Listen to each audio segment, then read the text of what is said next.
प्रधानमंत्री नरेंद्र मोदी मंगलवार दोपहर को आंध्र प्रदेश के श्री सत्यसाई जिले में राष्ट्रीय सीमा शुल्क, अप्रत्यक्ष कर और नारकोटिक्स एकेडमी संस्थान का उद्घाटन करेंगे और मंगलवार को प्रसिद्ध लेपाक्षी मंदिर भी जाएंगे। राज्य सरकार की प्रेस विज्ञप्ति के अनुसार मोदी निर्धारित कार्यक्रमों में भाग लेने के लिए मंगलवार दोपहर को पलासमुद्रम पहुंचेंगे। वहां NACIN में विभिन्न विभागों का दौरा करेंगे, वहां कुछ पौधे लगाएंगे और निर्माण श्रमिकों के साथ बातचीत भी करेंगे। वो कुछ प्रशिक्षु अधिकारियों से मिलेंगे और फ्लोरा ऑफ पलासमुद्रम नामक पुस्तक का विमोचन करेंगे। इसके अलावा प्रधानमंत्री NACIN को एक मान्यता प्रमाण पत्र प्रस्तुत करेंगे और एक संबोधन देंगे। NACIN भारत सरकार का एक शीर्ष संस्थान है जो अप्रत्यक्ष करों के क्षेत्र में क्षमता निर्माण प्रदान करता है। सीमा शुल्क, दवा कानूनों और पर्यावरण संरक्षण में विभिन्न देशों के अधिकारियों को प्रशिक्षण प्रदान करता है। न्यूज़ 2। केंद्रीय गृह मंत्री अमित शाह की बड़ी बहन राजेश्वरी बेन का रविवार को मुंबई के एक हॉस्पिटल में निधन हो गया है। वो 60 वर्ष की थी। राजेश्वरी बेन कुछ महीने पहले फेफड़े के प्रत्यारोपण प्रक्रिया के बाद मुंबई के एक हॉस्पिटल में स्वास्थ्य लाभ कर रही थी। राजेश्वरी बेन का अंतिम संस्कार सोमवार को अहमदाबाद के थलतेज इलाके के एक शमशान में अमित शाह सहित उनके परिवार के सदस्यों की मौजूदगी में किया गया। उनके पार्थिव शरीर को विमान से मुंबई से लाया गया था। इससे पहले दिन में शाह ने गुजरात में होने वाले 2 सार्वजनिक कार्यक्रमों को रद्द कर दिया। शाह को गुजरात में 2 सार्वजनिक कार्यक्रम में भाग लेना था, एक बनासकांठा जिले के देवदार में बनास डेयरी में और दूसरा गांधीनगर में राष्ट्रीय रक्षा विश्वविद्यालय में।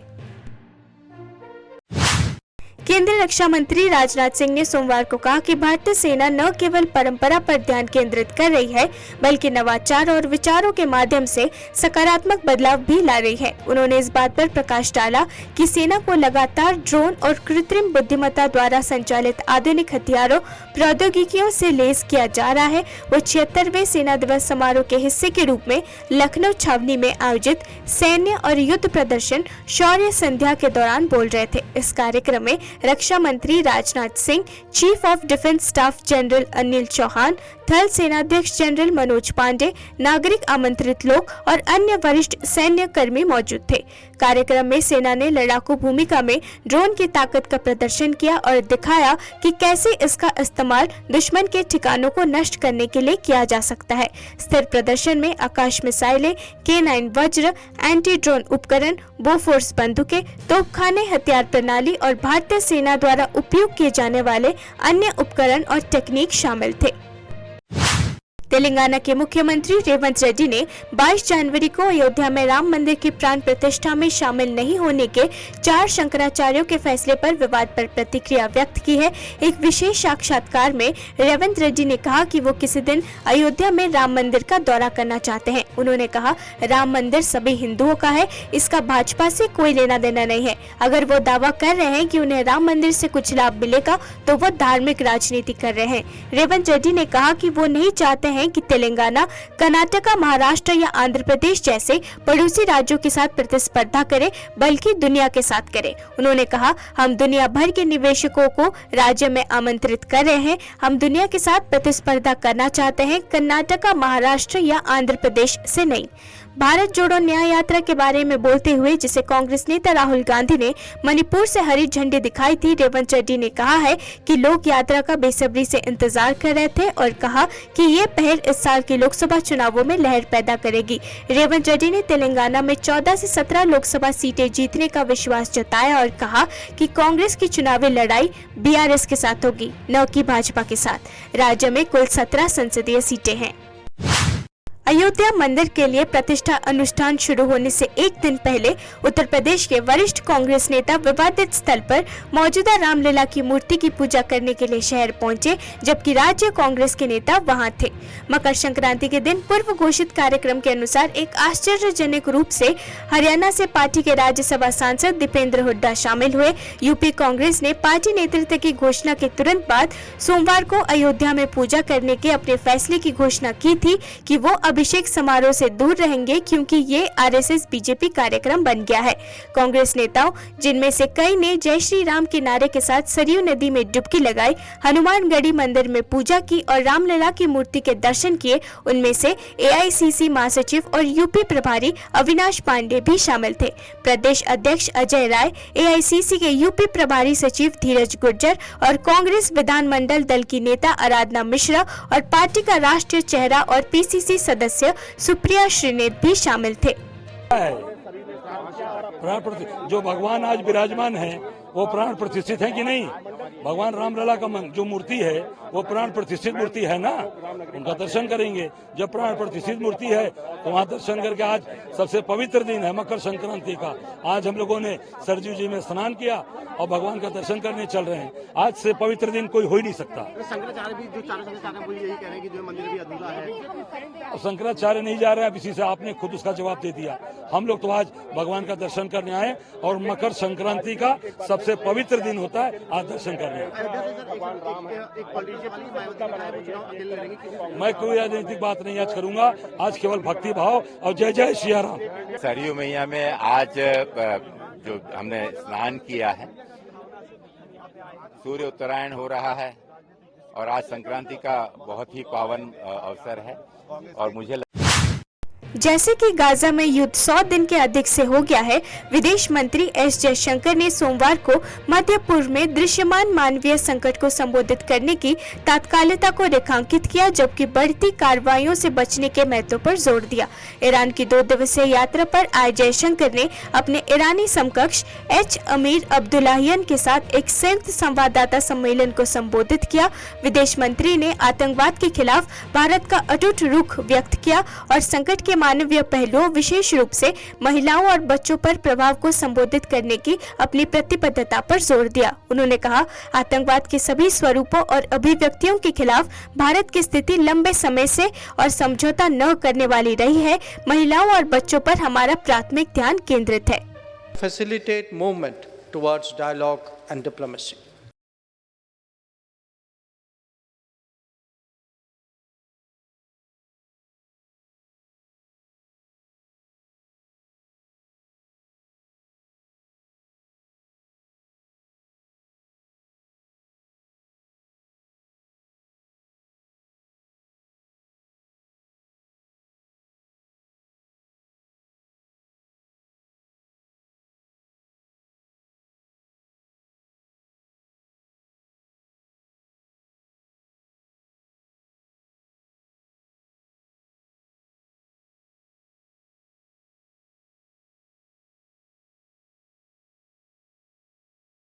We also exchanged perspectives and assessments on certain regional and global issues and developments.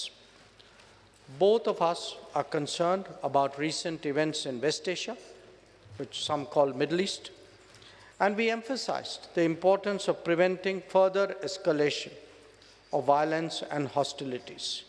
We will be Ram मंदिर की प्राण प्रतिष्ठा की तैयारी के बारे में बात करते हुए सूचना और प्रसारण मंत्री सचिव अपूर्वा चंद्रा ने सोमवार को कहा कि हम मीडिया की यात्रा को सुविधाजनक बनाने के लिए एक बहुत ही आधुनिक मीडिया सेंटर तैयार कर रहे हैं। मीडिया सेंटर का संचालन 21 जनवरी को होगा और उसके बाद 7 दिनों के लिए हम अगले 3 महीनों तक लगातार मीडिया की सुविधा के लिए एक सुविधा डेस्क रखेंगे। हम मीडिया के लिए लखनऊ से बस की सुविधा प्रदान करेंगे और मीडिया कर्मियों के लिए एक विशेष यात्रा की व्यवस्था भी करेंगे।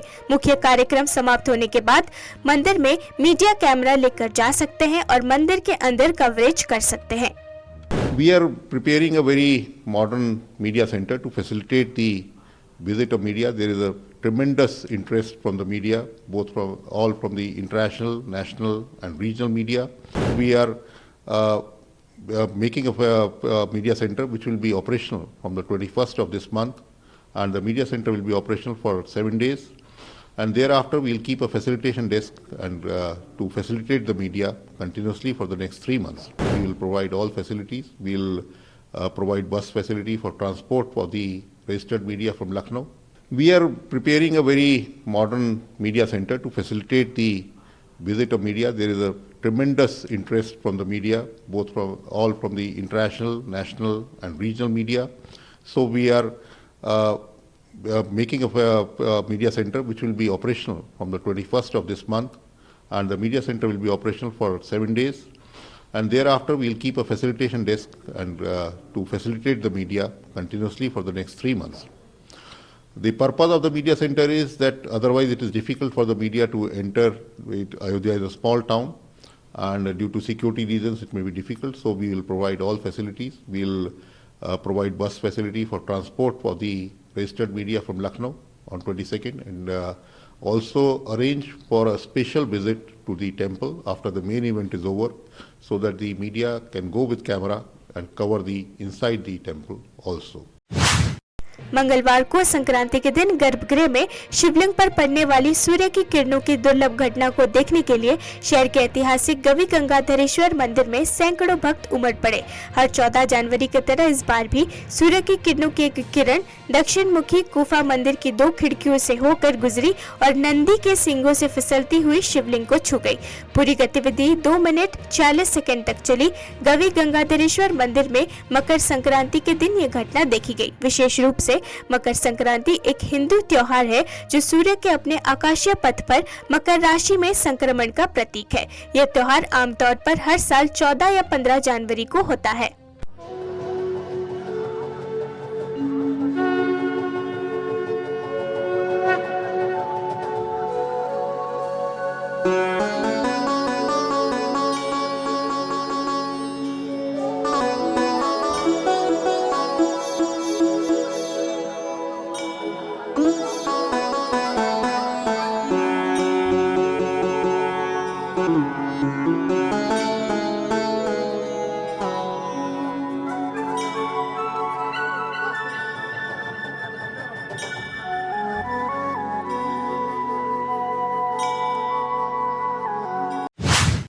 जलवायु संरक्षण के बारे में जागरूकता बढ़ाने के एक अनूठे प्रयास में तमिलनाडु के निवासी शिव सूर्यन सेंथिल रमन ने 1 करोड़ छात्रों को शिक्षित और प्रेरित करने के लिए 10,000 किलोमीटर की दूरी तय करने के लिए पेडल अप फॉर सस्टेनेबिलिटी नामक साइकिल यात्रा शुरू की है।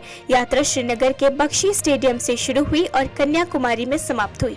भारतीय जनता पार्टी के नेता अशोक कौल ने भी इस पहल की सराहना की और कहा कि कश्मीर को ऐसे और कार्यक्रमों की जरूरत है। अभियान के बारे में बात करते हुए शिव सूर्यन सेंथिल रमन ने कहा, इस व्यापक साइकिलिंग अभियान के माध्यम से प्राथमिक ध्यान स्थिरता और पर्यावरण संरक्षण के बारे में जागरूकता बढ़ाने पर है। आपने सुना ही होगा कि ये दुनिया की सबसे बड़ी समस्या है। हमें इस पर ध्यान देने की जरूरत है और इसके लिए मैंने अपनी जीवन शैली में तदनुसार बदलाव किया है। इस लक्ष्य में हर व्यक्ति का योगदान होना चाहिए।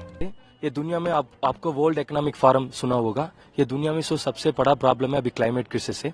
तो अपना प्रधानमंत्री मोदी जी भी बताया था इसके बारे। हर एक इंडिविजुअल, हर एक प्राइवेट ऑर्गेनाइजेशन, हर एक government organisation have to contribute.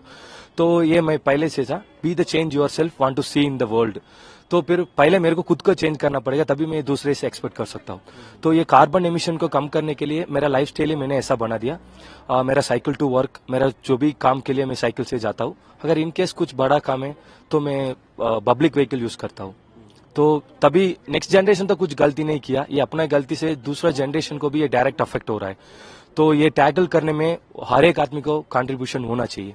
तो मैं इसके लिए साइकिलिंग 10,000 किलोमीटर क्यों कर रहा हूँ, इसको बीच में 1 करोड़ यंगस्टर्स को मिलने के लिए मैंने प्लानिंग किया है। तो सारे कॉलेजेस एंड स्कूल्स और उनका ये अवेयरनेस देने के लिए अभी मैं इनिशिएटिव चालू किया है। कितना जरूरी है इनिशिएटिव जो आप ले रहे हैं, इससे एक अवेयरनेस भी बढ़ जाएगी? तो विदाउट अवेयरनेस आप कुछ भी कर सकते हैं। आप सबको पता है कि प्लास्टिक नीचे नहीं डालना है, तो कितने लोग वो मांगते। स्वास्थ्य मंत्रालय ने रविवार को कहा कि भारत में कोविड-19 कोरोना वायरस के 375 नए मामले दर्ज किए गए, जबकि सक्रिय संक्रमणों की संख्या घटकर 3075 हो गई है। सुबह 8 बजे अपडेट किए गए मंत्रालयों के आंकड़ों के अनुसार 24 घंटे की अवधि में कर्नाटका से 2 मौतें हुई हैं। 5 दिसंबर तक दैनिक मामलों की संख्या 2 अंकों में गिर गई थी, लेकिन एक नए संस्करण के उभरने और ठंडे मौसम की स्थिति के बाद मामले बढ़ने लगे। मरने वालों की संख्या 5,33,414 रही।